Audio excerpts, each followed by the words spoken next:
It's plain rice checks. That's it. It becomes grape nuts. Grape nuts. Was there another grapes nor nuts? Discuss. It's a jumping off point. There's your pod right there. It's called cereal, but spelled with a C. Oh, shit. The most popular podcast of all time. Yeah, by accident. We're going to be the Asylum Studios of podcasting. Gentlemen, let's broaden our minds. Are they in the proper approach pattern for today? Negative. All weapons! Now! Charge the lightning field.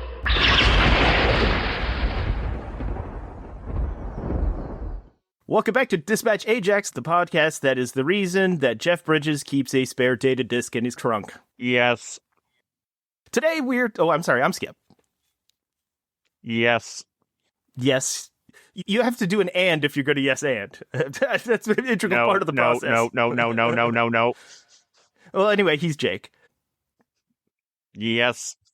You just ran out. All right. Well, it's like, I love the bits in the original. I wish those had sustained throughout the rest of the series. Well, and the reason we bring these kinds of things up is because today we're going to be talking about Tron. Wrong. All hail Tron, destroyer of worlds.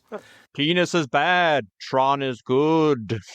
The penis is evil. The user is good.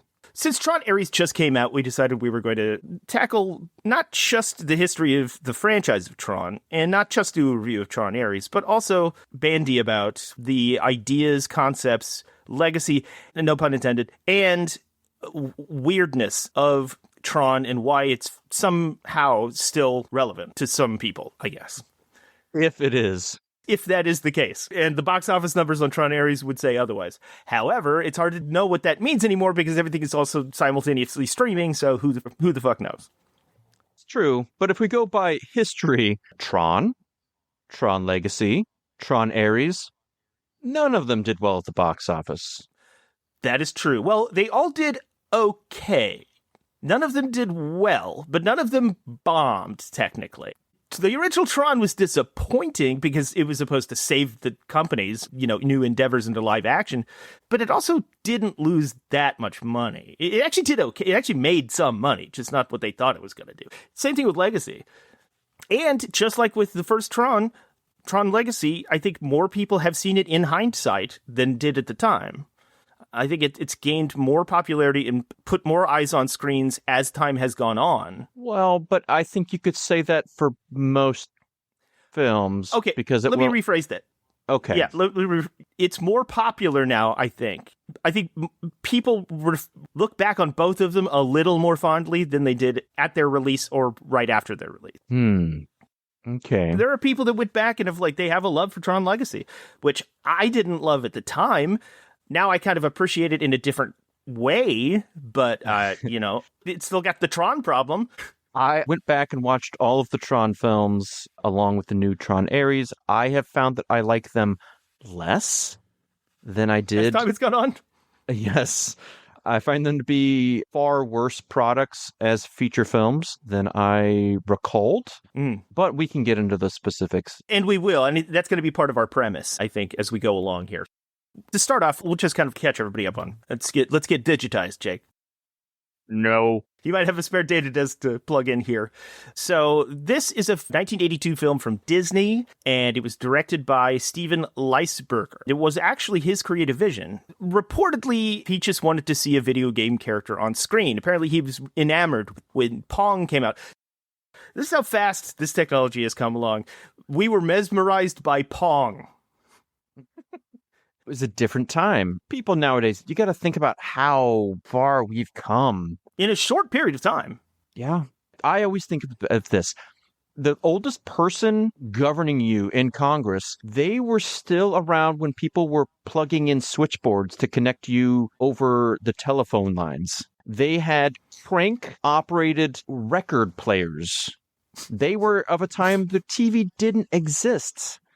and they were just listening to things on the radio. Well, I guess there are a few left like that. I mean, it was like, it's not like Strom Thurmond isn't around anymore. You know? We have gone so fast and so far, and that at least for Congress, and my biggest problem with older people governing us and no term limits and whatnot, geriocracy, they are so disconnected from their lived experience to ours, not just by time, wealth, by how fast culture and technology has progressed. Think about trying to tell your grandparents how to use remote control or use their phone. But imagine those people trying to decide on how AI should be policed. Think about this. Bill Clinton, who at the time was like the second youngest president ever elected, was the first president born after World War II, which makes you go, wow, he was really young. That was a new generation. Now think about it in this perspective. He was a boomer. A fucking boomer. Not even Gen X. How old is Bill Clinton now? He's like 80-something now. He's 79. 79, okay. Our last two presidents were older. Were currently older in office decades after Bill Clinton was gone. Trump had no office.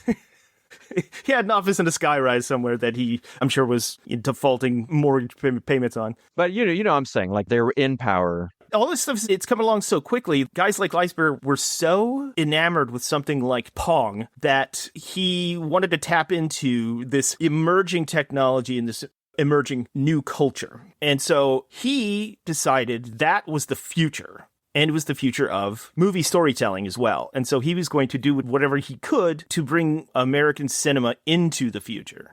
And to be fair, he kind of did. I know it's a cliche, but literally ahead of its time. This was barely even a culture at this point. Arcades still were yet to be cultural tentpoles. And then suddenly Flynn has like the hippest arcade in the world in like Los Angeles. And I think his overall vision for this is a fascinating snapshot of the actual future that transpired after that. And I think that's one of the reasons people didn't connect with it. But it's also one of the reasons that people always look back fondly, at least at the ideas of it. We'll get into some of the more philosophical and existential stuff in a bit, but Lisberger went to the School of the Museum of Fine Arts in Boston, really awkward name for a school. He started his career in animation in 1973 with film that he directed and animated with a colleague named Eric Ladd called Cosmic Cartoon. It's a psychedelic thing where they do a lot of experimental visual stuff. He then started his own animation studio. Unfortunately, the center of animation as an industry was not on the East Coast. So everybody was going to Los Angeles and even for upstarts. So he and his business partner, Donald Kushner, decided to move the studios in 1977 to California. And it did see a big pickup. Now, that's when he first discovered video games. Quote, I realized that there were these techniques that would be very suitable for bringing video games and computer visuals to the screen. And that was the moment that the whole concept flashed across my mind. He didn't like the sort of early on tech bro culture, which is obviously different than it is now, and the niche inaccessibility of video game culture. He thought if he made a film that brought that to the masses, that it would open the world up to computing, to gaming, and to tech in general, what we would think of as modern tech. In some ways, I think he did that, and in some ways, I think he completely did not do that. We'll have to get into that. Now, Kushner would end up going on to be a producer in Hollywood with maybe the strangest filmography I have ever seen for one person. These are the movies that he's known, these might be the only ones he's produced, and these are the movies he's known for producing. Tron, Monster. The Eileen Wuornos one? Yep. Okay. The Brave Little Toaster. I mean, a classic. And Blitz, a Jason Statham revenge movie. What?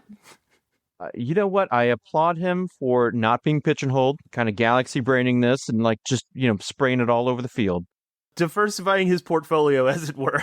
So even just broadcast their brand to the world, the Lisberger Studios logo featured a character created completely out of light using backlit animation. So essentially, you're creating negative spaces so that when you shine light through the back of it, that is what lights up what you would normally consider the outlines of the character. That would go on to sort of set the tone for his aesthetic in Tron.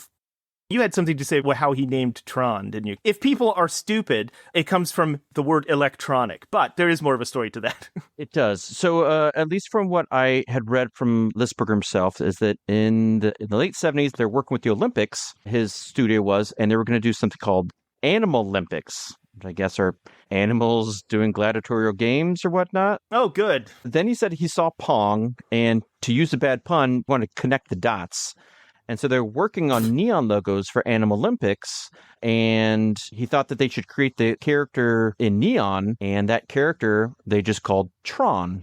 And then again, he said a lot of people thought it came from Tron, which is a debugging command in basic programming language, meaning That's right. trace on. However, Lisberger stated in interviews that he took the name from the word electronic, and he didn't know anything about basic commands until much later. Which is so funny because that would actually make way more sense. That right there is maybe a microcosm of the Tron gestalt in general. Maybe we're assigning too much meaning to something that is really just flash and no substance. Yeah, they were just trying to make something cool and fun. And then they're like, they didn't think hard about what all this stuff was and meant and where it could come from. Yeah, and that's going to become very apparent as we go along and extremely confusing. He, first and foremost, just wanted to make a movie. And it was originally conceived as an animated film, with the live action stuff being in the real world as bookends. The middle animation stuff would be a combination of what we now call CGI and also that backlit animation we were talking about before. Now, he was going to do this independently because who the fuck is going to understand this concept at a movie studio? And so he approached several computer manufacturers, but they wouldn't bite on it either, mostly because this is long before venture capitalists and private equity. There was one company, though, Information International Incorporated, III. That's weird. They were interested. Called Tri-Eye. Tri-Eye, that's good. And they started talking about how they would integrate live action photography and backlit animation in a way that would be integrated with the graphics that Tri-Eye would help facilitate. I made that up. I don't know if that's real. No, I know, but it's better than saying I all the time. And at this point, he actually had a good thing going because he had his entire script written and storyboarded. Actually had done some test computer animation as a sizzle reel. So he had the complete package. The problem was he was pitching it to computer companies. It's not going to get you very far in this era. Today, Apple would throw so much money at you. He spent $300,000 in early 80s money developing the concept for Tron. That is a lot. But at the same time, based on that effort, had secured between $4 and $5 million of private backing in early 80s money, which is like bigger than most budgets of films back then. Unfortunately, he then just sort of hit a wall. And so I think all of that kind of went away. I think it went back to its investors. In a last-ditch attempt at doing this, he drug his idea like a hobo carrying his bindle up to the front doors of Disney, which sounds like, to people like us, kind of crazy because Disney is the behemoth that it is. To modern audiences, younger audiences perhaps, not that weird because they do a lot of stuff now and own a lot of stuff. But back then, Disney, which had been the powerhouse of animation, was really on the skids. Walt Disney was dead. They were about to lose Don Bluth. And Disney had a long history of live action stuff. They used to do nature films. They used to have a show hosted by a Nazi. No, I'm not talking about Walt Disney. An actual Nazi. They had TV shows. They had Swiss Family Robinson, which then eventually became Lost in Space. They had the Wonderful World Davy of Disney. Crockett. You had Herbie the Love Bug. You had That's right. all kinds of stuff. They had a lot of child actors, and that's kind of where like they transitioned those child actors. Kurt Russell, which famous last words of Walt Disney on his deathbed. That is so weird. They would then transition that into later into like the Mickey Mouse Club. The Mouseketeers, you have a lot of famous people come from that progresses on to Disney, then takes those live action elements, makes TV programs for kids that go on decades and decades after that. But at the time, right before Tron, they had been trying to focus a little more effort because they weren't doing super well with their animated features. So they're trying to do some live action stuff. That's where they did Escape to Witch Mountain in 1975, The Black Hole in 1979, and The Watcher in the Woods in 1980, trying to expand their genres and what else they could do. But none of them were commercial successes. So they're bombs. Yeah, Disney was trying to find something that was going to really hit. The crazy thing is that they tried Black Hole and then tried Tron. It feels like they would have been like, no, we're not doing this shit again. Because Black Hole came out, and you can see why they did Black Hole, because Star Wars had just come out in 77. Never heard of it. Never heard of it. Who? Go see a Star War. Then Battlestar Galactica had been developed as a film, but then transitioned into TV in like 78. And then Star Trek The Motion Picture Kit comes out in 79, revitalizing that franchise.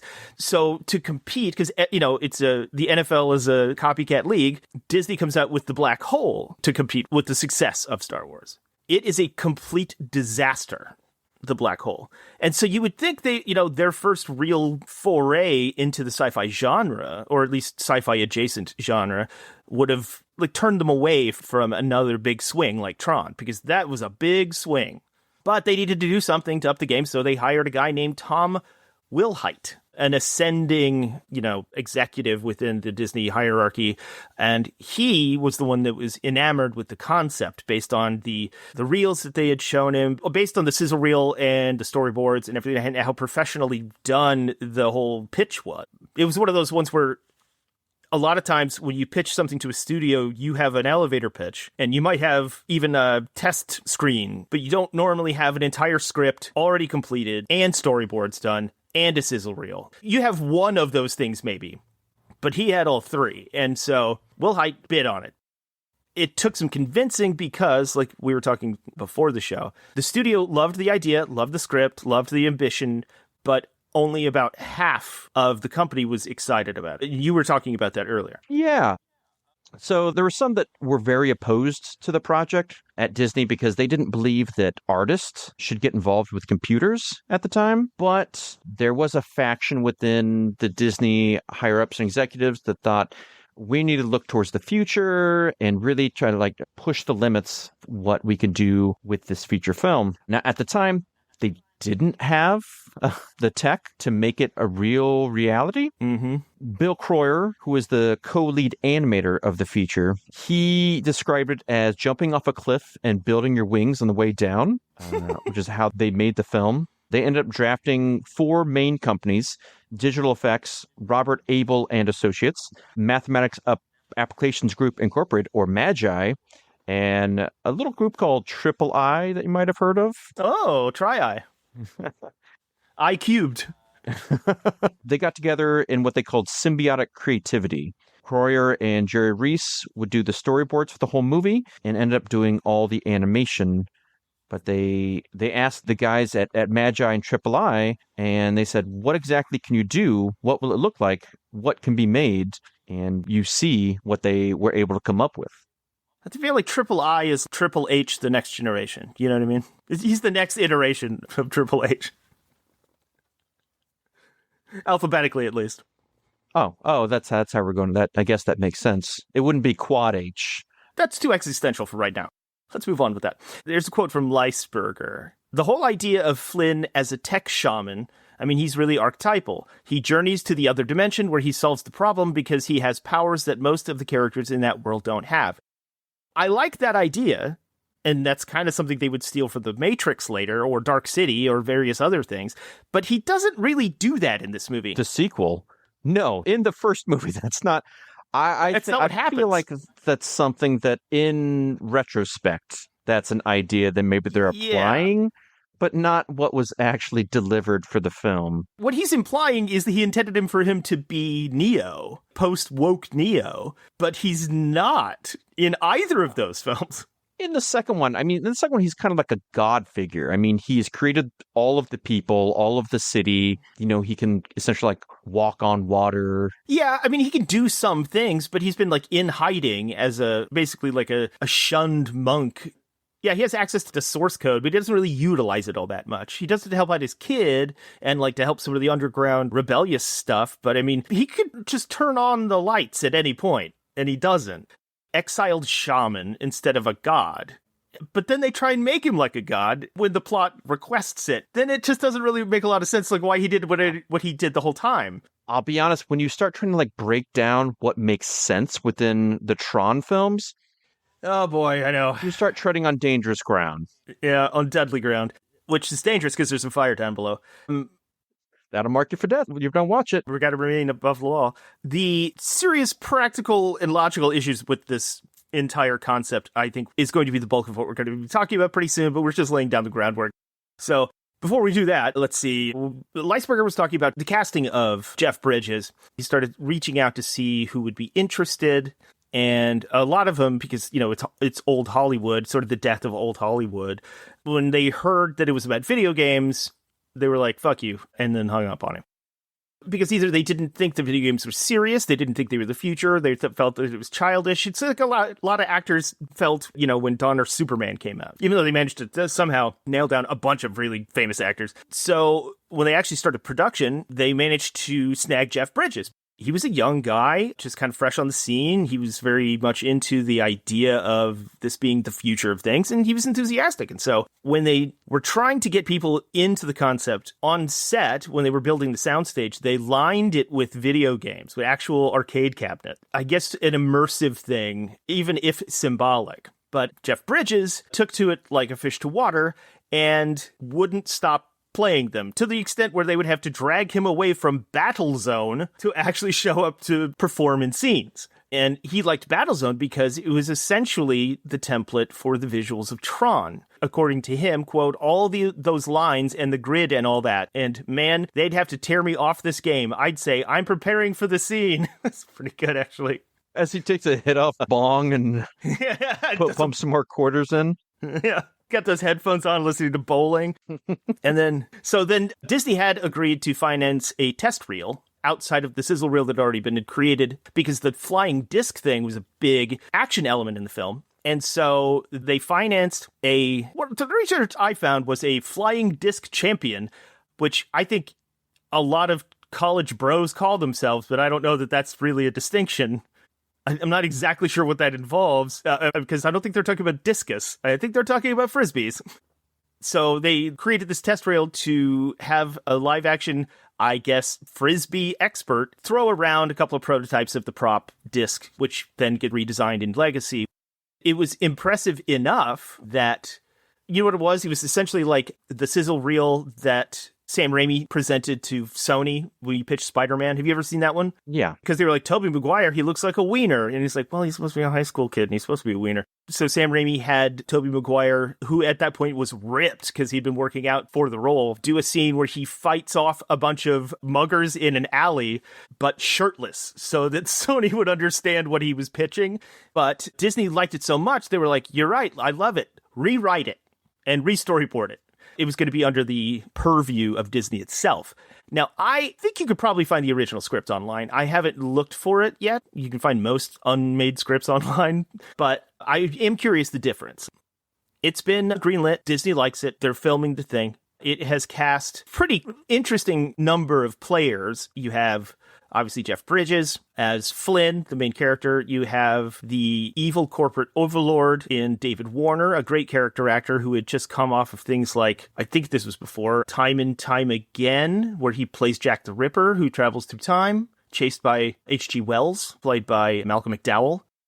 Talk about a cult classic, and would become one of the most renowned villainous actors of all time. And then you have young upstart Bruce Boxleitner, who had just come off of, or I think maybe was currently on, no, actually hadn't done it yet. He would go on to star in The Scarecrow and Mrs. King in the 80s, and then later become the second commanding officer in Babylon 5 in the 90s, mostly built on his sort of gestalt that this movie generated. And he plays, you know, the sort of the in-between, the go-between between Flynn and David Warner's character. What really is interesting about the narrative of the film is that it does seem to predict a lot of stuff that would come later. Surprisingly so. It deals with corporate espionage. It deals with cutthroat tech bros. It deals with capitalism and its negative co-opting of technology, of future technology, and also plays into a lot of the fears about AGI, about AI in general. And I think that's one of the things that leads into its eventual appeal upon retrospect. And we'll get into that here in a bit. I would say it's probably that and the look of the film. True. which was not necessarily groundbreaking, but it definitely pushed a lot of things forward. And it's one of the best parts of the film today because it still holds up. Now, Tron wasn't the first feature to use either green screen or blue screen. Chroma key, as they call it, that was invented all the way back like in the 1930s. There's even double exposure and optical printing and traveling mats. That was all back in the early 1900s. But you had The Thief of Baghdad in 1940, which was the first use of a proper blue screen process to create a traveling mat. That won the Academy Award for Best Special Effects back in 1940. You further had other films to use it, like in the 1958 Old Man in the Sea with Spencer Tracy, further developing blue screen techniques. But one of the things that they did for this film is that they shot everything in black and white. And then because this is long before software, you don't have After Effects or anything. So they would send these frames off to Korea and then they would all get colored in. The look of Tron, you have the good guys, quote unquote, are in these black suits with like blue stripes that glow. And the bad guys are in similar outfits, but with red stripes. Originally, they were supposed to be yellow and blue. So yellow would be the good guys and blue would be the bad guys. And so you can still see a little bit of the hint of the yellow in some frames, but they changed that so that I think it would pop more with the red and the blue. But they had to go in and color all of those, hand painted. 2 anecdotes about that. Interestingly enough, they were actually white suits. They weren't black until Tron Legacy. Yes, that's what I meant, but continue. And also, it's kind of and we've talked about this before, but it's kind of a Star Trek effect because they are supposed to be red and blue, but they effectively on screen come off as orange. And so by the time you get to Tron Legacy, it's just orange, not red, which is odd.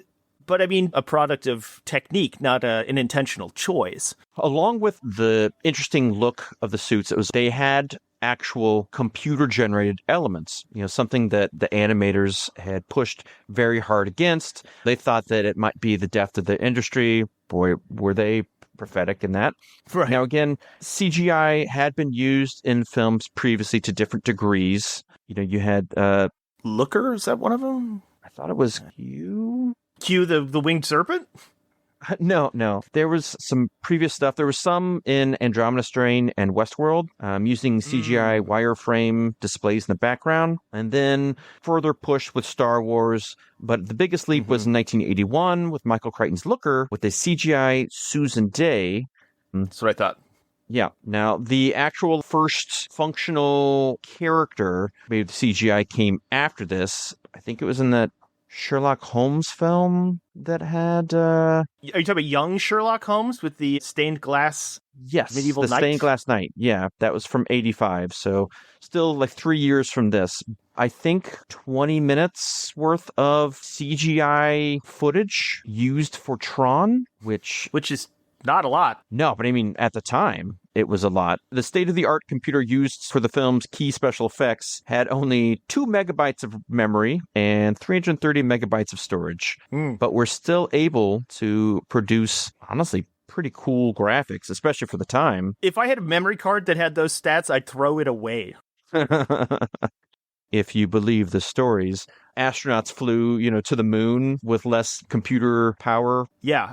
How good Tron looks because of its computer elements. It was shunned by elements of the Hollywood elites, so it wasn't even nominated for Best Special Effects at the time. That ended up going to E.T., I believe. I mean, that's also pretty good special effects, but I mean, this was so much more pioneering. Think about it. When they filmed those black and white segments, right, they shot 75,000 frames of footage.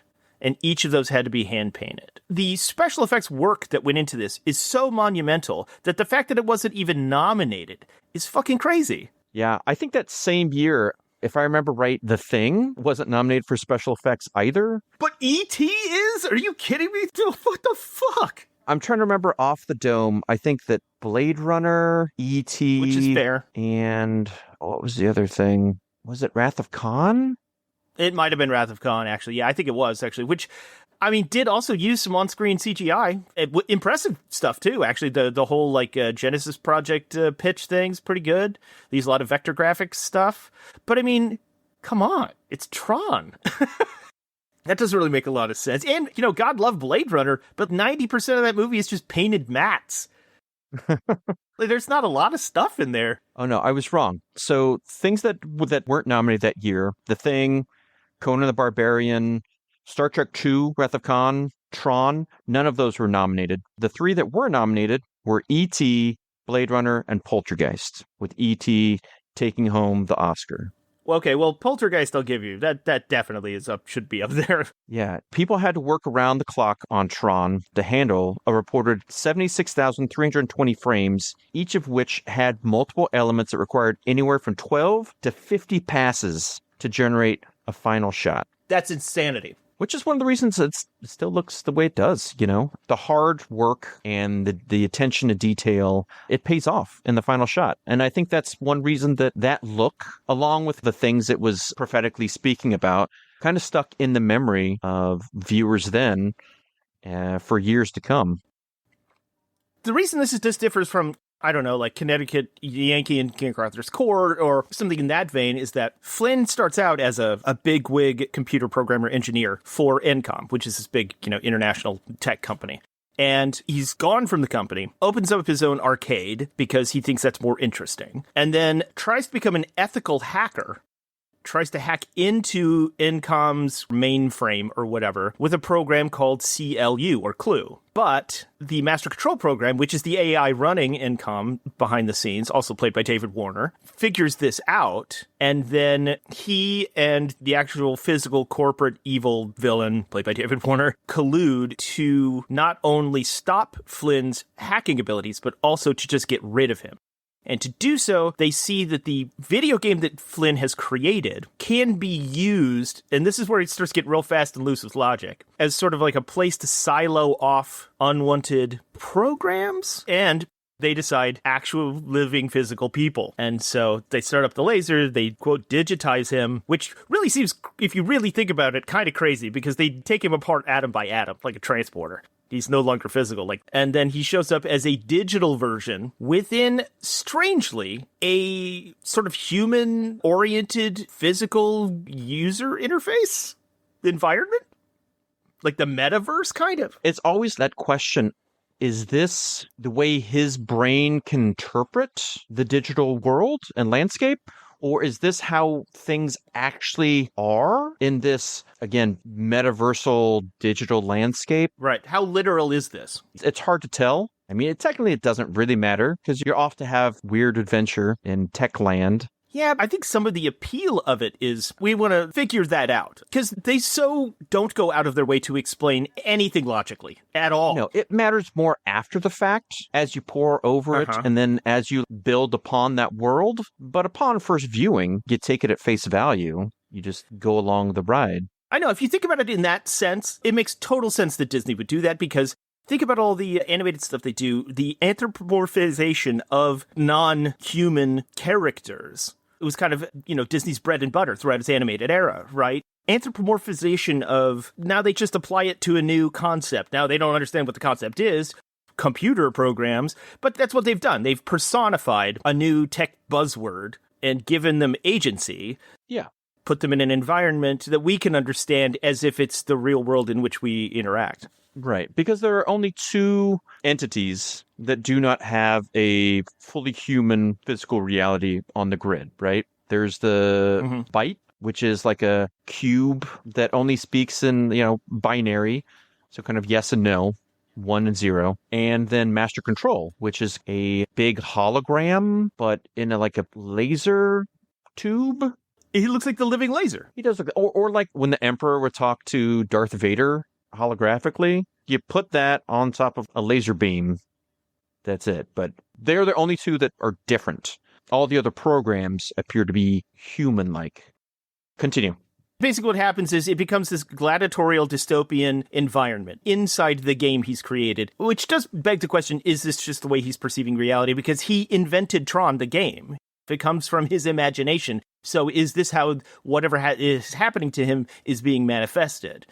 It's really hard to say. Does that mean that the programs that he encounters, do their fates actually correspond with what's happening to them? Or is that him creating a narrative? I don't really know. I don't think, well, none of us know because they never tell you in any way, shape, or form. Although maybe in the sequel, we get a further idea, but we'll get to that. That statement right there is kind of the problem. Maybe someday. So Dillinger, who is the David Warner evil corporate character, he at some point finds out that MCP has been, as an AI, doing a bunch of illegal corporate espionage and basically what tech companies do today. It's actually relatively prescient. He's been appropriating different programs. He's been basically stealing software, hacking into software from normal people, businesses, and the government.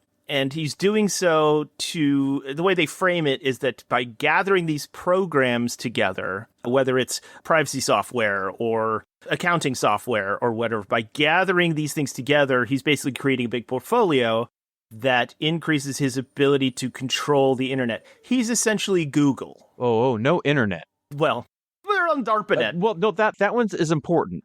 I think we need to put a pin in that. There is no internet. There is a lack of interconnectivity. Oh, that's right. They are siloed off. Right. Yes. That is a problem because they don't even talk about that until later. That raises big questions that I have for everything down the line, but we can get to that. DARPANet did exist. I mean, they had something very similar to this back in the 60s. There is a possibility of connectivity, but I mean, it's not the instant connectivity or the reliable connectivity that we have now. When you say the internet or even connected networks, we don't see that.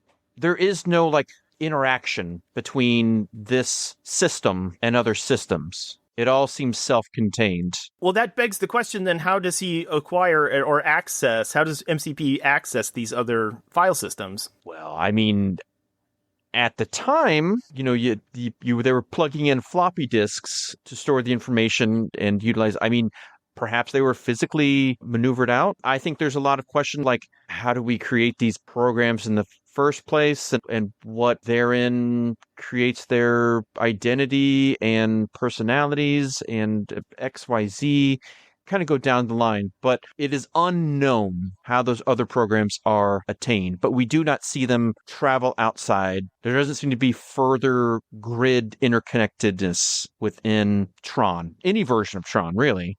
Makes me wonder if Encom, Google, because they buy up startups and they integrate them into their ecosystem or what. And I feel like that's what MCP is doing. He doesn't have to be connected to them to steal them. He just takes them over.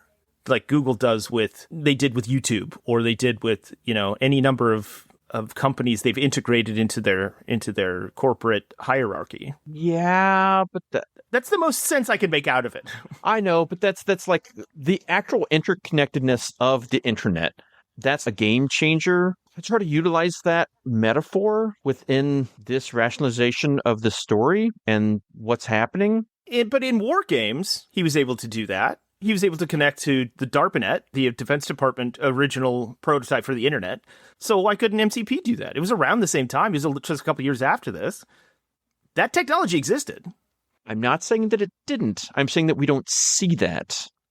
True, and I don't think most people even understood it.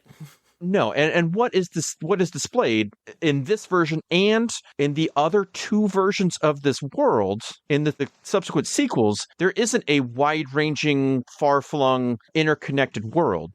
It is siloed. It is by itself. There isn't a connection to further systems, which is what leads me to believe, retrospectively, that this is its own internal network system.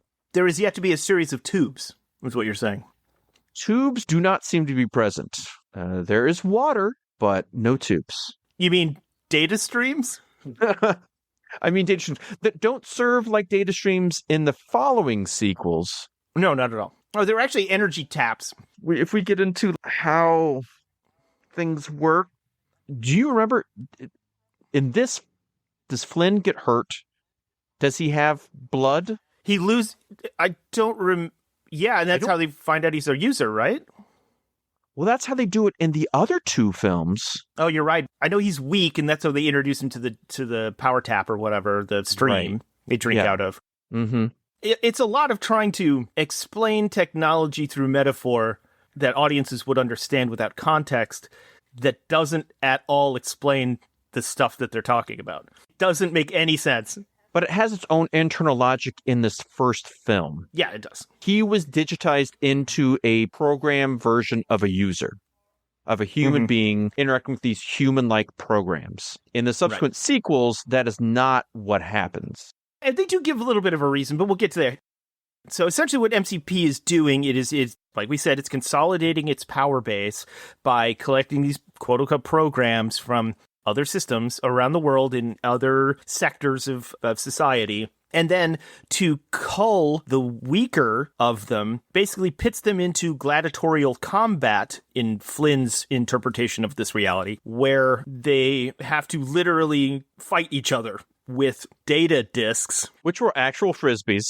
These are frisbees that glow. And the frisbee is basically, as a program, your entire identity. It's kind of like your papers, your passport or... Yes, because you can function without it. But you have to have it to do anything. Well, not necessarily. I mean, they leave, in multiple versions of this film, people leave their discs and other people take them and are able to attain knowledge from them, and they can still function without their discs. See, they're all important, and then they're, not important. Not important. Right. It's the problem of trying to, once again, square a metaphor of this being a physical object that's a tool that you use that you can lose or not have, but also trying to explain how data works and how, a program uses not only a physical disk at this point to function, but also how all of the information that makes up the thing is on that disk. And they're really trying to square that circle, and it doesn't really work, but it gets so close that you think it should. And I think that's one of the biggest appeals about this entire franchise. But we haven't even gotten through the first movie yet. Yeah. No, next, you got to explain the end in 2 minutes. Do it. Yeah, so gladiatorial combat, they introduce a lot of elements to it. There are the flying, MCP arch. They're like flying tanks. Well, there are actual tanks, too. That's true. The actual gameplay of the game of Tron in the real world is essentially like Snake, except there are 2 light cycles, and they create these trails of their color that are permanent. They don't go away, and they are solid physical objects. And so the strategy is to figure out how to outrace this other character and or to trap it in its own or your digital wake so that it's destroyed and you win. That's the basic gameplay of that. And so that becomes a big plot device in the movie where in another sort of Ben-Hur gladiatorial combat, they take these light cycles and they race against each other. And so they do that. There's some intrigue. It basically just becomes sort of a Spartacus gladiator type thing where there's an underground resistance, of course, to the master control program among these programs, because this virtual reality world, this metaverse that he's perceiving is a dystopian autocracy. So he enlists 2 friends, Ram and Tron, other programs, and Tron is the best at all the gladiatorial games. And does Ram die? Yes. Yeah, Ram dies. Funny enough, there's more than one Babylon 5 actor in this film. We don't want to detail every beat of this plot because it is not only a really cliche plot, but we really don't have the time to do so. But it's a classic underground resistance type situation. Think about it like there's the French resistance or whatever. It includes a wise elder Luke program. And Leia. Also that, yeah. It's a New Hope. You're right, the beats are there. I didn't even think about that. So essentially, basically what they're trying to do is overthrow the Master Control program. And in parallel, Bruce Boxleitner's character and Flynn's girlfriend are trying to figure out what happened in the real world. In the real world, and David Warner's evil corporate villain, they realize that he's on the take, even though he's a slave to an AI, which is really interesting. So there's sort of a parallel, revolt going on the outside. Except the difference is that MCP is the real controlling villain in both. Flynn realizes that Tron's the key. The really interesting thing about it is, in most films you would think that Flynn would just become the character of Tron, right? Because Tron's is the character you play when you're playing Tron the game. But Flynn isn't Tron. Flynn's just Flynn, and he finds Tron. That's odd. Tron is not the main character. He's the titular character. He's not the protagonist. He's almost the MacGuffin. Yeah. Well, the way I kind of think of it is if you were transported into a fantasy world and you found the strongest knight, you fight alongside the knight, but the knight is the strongest and the best. and you need that night and utilize that night to win the day, even though you're the main character. You know what I mean? I do. I understand. And there are narratives just like that, countless. But the fact that you're trying to adapt a video game in which you play as the main character, and then when you actually go into the video game, you're not playing as the main character. Well, he's also beyond it. He's a user. Right. He's outside the system. But Tron is barely in the movie. I mean, he does the big hero things when he needs to, but Flynn is your hero, so why have both? I don't think it necessarily contradicts itself. I think it maybe even gives it a little more flavor than a standard just Mary Sue, like, wins the day. It's just not what you would think of from the premise that they're giving you off the bat. Well, in a way, it's kind of like if Jack Burton just gets dropped into Tron, and then, like... That's a good analogy. It's Tron's story. Tron's the one who's the key to defeating Master Control, but Jack Burton's helping. Yeah, that's true. But also, Jack Burton is not a prototypical. It's a unique story where they are a side character that's the main character, you know? You're right. I mean, structurally, that's essentially the same thing. Out of place, dropped into the middle of an actual narrative of battle going on of good and evil, and he's just like, what? But the weird thing is, he created this universe. That's the difference. If Jack Burton was Eggshed, it would be different, or whatever. Right, but again, he's outside it, and he's been dropped into it. But by creating it, you would think he would have more agency and control over the universe. You know what? If this was The Last Starfighter, it'd be different. If you didn't create the game, but you got sucked into it, it would make more sense, even though in Last Starfighter, you are the main character. But if you kind of combined those two ideas, him being the creator of the game, and yet having no control over the game, and having to rely on the character, but not controlling him, letting him use his own skills to play out the narrative, that doesn't happen very often as a narrative. Yeah, but I mean, I don't think it's that different from like an author getting dropped into their story. And then they're out of their depth because, well, they're an author. They're not a horse rider or a captain at arms or whatever what's happening in the story, you know? I mean, yeah, I guess in that scenario, you're helpless to the narrative you created. But because they set up that he created it, you'd feel, and he's a hacker and he's a programmer, you would think that he would be able to, I don't know. It always just felt to me a little odd that it was called Tron and Tron's just kind of there and does his thing, but nobody remembers Tron. Nobody. Well, if you ask the person on the street who'd seen Tron as a kid and go, "Who is Tron?" they would go, "Oh, it's Jeff Bridges." It's right. Both on the inside the game and outside. I mean, Bruce Boxleitner's the guy who's creating this technology, and he's the one who's fighting in the real world against NCOM's nefarious dealings. And he's also the one on the inside the game that's fighting against Master Control. In a lot of ways, Jeff Bridges is outside. He's doing his own thing. He kind of stumbles in, decides to dick around, gets sucked into the game. Then he's kind of helping out the storyline playing inside. So in a lot of ways, he's just the observer who passes through. So I don't know if he should necessarily have more volition than he does. But we should get to the end of the movie. Yeah, okay. So essentially all that happens is that they end up physically go into the memory core of the Tron universe, which is the MCP. However, it's tapping into the game. Do they go... Is that the giant, like, light pole thing? Yeah. Okay. Which makes me feel like it's like a secret embedded Trojan horse, but also secretly the thing that powers the whole game. It's hard to know. Oh, it's become a trope now, but it's the magic glowing laser light into the sky of whatever needs to be done. That's after they destroy the MCP. That becomes their conduit out of the game. Okay, yeah. Or well, they don't get out of the game until later. Exactly. But not. What happens is MCP, I guess you could say, is sort of like a virus or a Trojan horse that has quietly taken control and then become the dystopian dictator of the Tron world. And then MCP is destroyed. This giant column of light, the source code of the entire universe or whatever. Tron. He needed to put his disc into the light stream to win the day? Just the tip. Tron allows Flynn to rematerialize in the real world. He's able to send Flynn back through this column of light. Yeah, and so then Flynn shows back up in the real world. Tron, doing so, has released all of the programs that MCP had pirated. Then we find out that Dillinger had basically stolen and plagiarized all of Flynn's programming, and that's why he left Encom in general. When Dillinger, the villain, shows back up the next day after all this goes down, it has been released publicly that he did all of this, and then he is vanquished, and then Flynn becomes CEO of Encom. The end. That's that. That's Tron. That's Tron. Tron the movie, folks. Tron the movie. You got Troned. Bitch, you got Troned.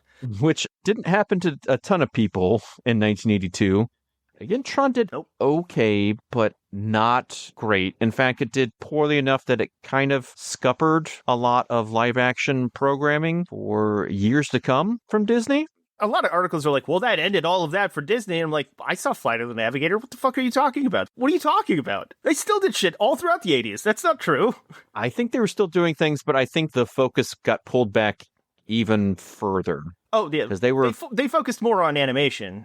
Yeah, they were swinging for some things, and they were striking out. Yeah, that's why Little Mermaid happened. Aladdin happened. Well, I mean, a lot of that, there's a lot of confluence of elements of certain animators, certain voices within the Disney works being there at the right time, the right place, making those things work, and those really jumping off. Don Bluth was putting out actual really cool stuff back then, so Disney was kind of like behind. And so they felt like they had to go back to the animation in the first place, especially since the live action stuff they did bombed, which totally makes sense. And now, ironically, they're making their animation live action, which is this hilarious time is a flat circle scenario. Well, if you want to talk about master control, capturing programs and utilizing them in perpetuity for their own money-making goals, then that is Disney currently. Really, really interesting tidbit about the look and design of Tron. Moebius was the production designer, the inspirational production designer for Tron. You can totally see that. And for those of you who don't know, Moebius is a famous French comic book illustrator, complete genius, and was also the production designer on Jodorowsky's ill-fated Dune. Yeah, a visionary sci-fi design guy. Mm-hmm. But like I said, Tron didn't do super well, but the video game did. Tron itself, the movie, earned $33 million, but industry analysts estimate the arcade game made between $100 and $200 million in revenue during its peak. People played the shit out of that video game. That was just Tron, the original Tron video game, right? Yes, just the original Tron video game. You're looking about 20 years after the movie and video game came out that they put out the sequel, where you're like, why? Who was asking for that? Who needed that? Not too long after, in 2010, they put out Tron Legacy, which was greenlit in 2008 based on, once again, a sizzle reel at Comic-Con, which is really funny. We missed that one. I know I was there. I just missed that. There's definitely a lot to get into about, well, what does all this mean? And definitely, like, why are they making these? Right, and what's the appeal? And why do we all still kind of go, cool, a new Tron? We're going to end this one here because we laid the groundwork. But next time, we're going to pick up where we left off, where you don't need as much backstory. Now we get to talk about the cultural impact, the sort of zeitgeist, and the reasons why Tron keeps happening. Why they keep trying to make Tron happen. And why we're all okay with that.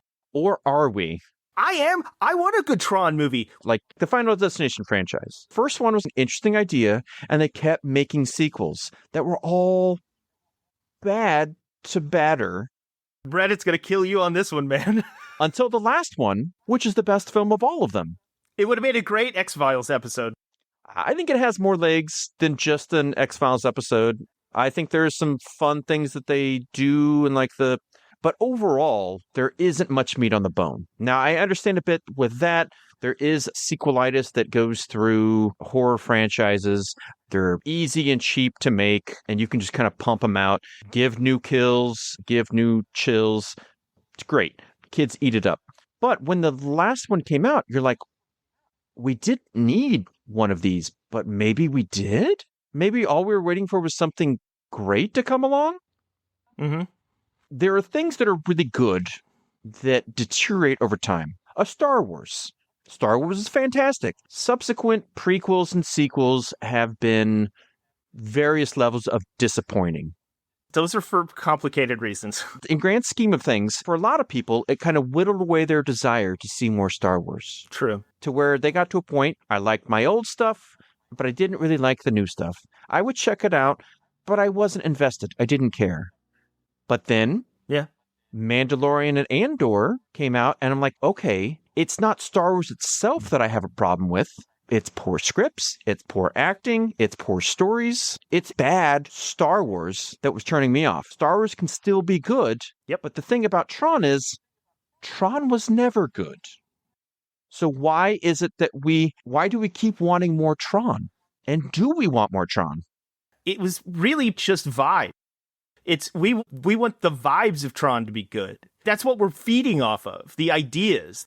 It's a combination of nostalgia and potential, unrealized potential, and often wasted opportunities for really cool stuff, but we still want that one good one to happen. It's like how everybody thought one day Coldplay was going to finally put out that good album.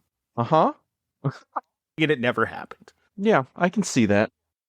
But we'll get into more of that and go over the specifics. What is it about the phenomenon of Tron? We're not haters of Tron. If a cool Tron movie came out, we'd be like, fuck yes, let's do this. But it hasn't yet. I like Tron. I don't love Tron. I think I overestimated it upon its release way back when I was a kid. The first times I saw it, when I saw Legacy, I went back and looked at what I thought of it. It's like, oh man, I liked it a lot more then than I do now. I enjoyed my rewatch of it. We can get into the details. I actually like Legacy more now than I did when it came out. That's really funny. We should put a pin in this. Again, we're not hating Tron. We wouldn't be doing an entire 2-part series on Tron if we weren't at least interested and liked it somewhat. Yeah. Things don't have to be great for us to be into it. And we could be hopeful about bad things turning good. Yeah, we're optimistic and we're inquisitive about the nature of Tron, the world of Tron, and the phenomenon of Tron and its sequels, its legacy, pun intended. The Tronomenon. The Tronomenon. Yeah, the Tronomenon. Mm-hmm. That's what we're all saying. That's what all the kids are talking about. TM. They've got a case of Tronomenon going on in their undercarriage as we speak. Tronomenitis. But until this podcast gets its legacy sequel, we'd like to thank you for traveling to this digital pathways, drinking from our deep data stream, and listening to the podcast as we put it on for you. If you wouldn't mind sharing, subscribing, that would be great. It gets all the bits and bytes out there for others. Beeps and boops. Possibly hear us and thus see us and rise up the ranks. If you wouldn't mind giving us 5 master controls on the favorite podcast app of your choice, ideally Apple Podcasts. That's the best way for us to get our Tronomenon out there for the masses. And again, thanks. Thanks for checking us out. We hope you come back for part 2, where we kind of dig in deep into the Tronomenon, as we keep saying, TM. But skip. Until the particle laser sucks them into digital pathways and they become not a user, but a program, what shall they do? Make sure they have charged their compilers, their recognizers, their light cycles, and make sure they have supported their local comic shops and retailers. That having been said, we would like to say, Godspeed, fair wizards. Yes.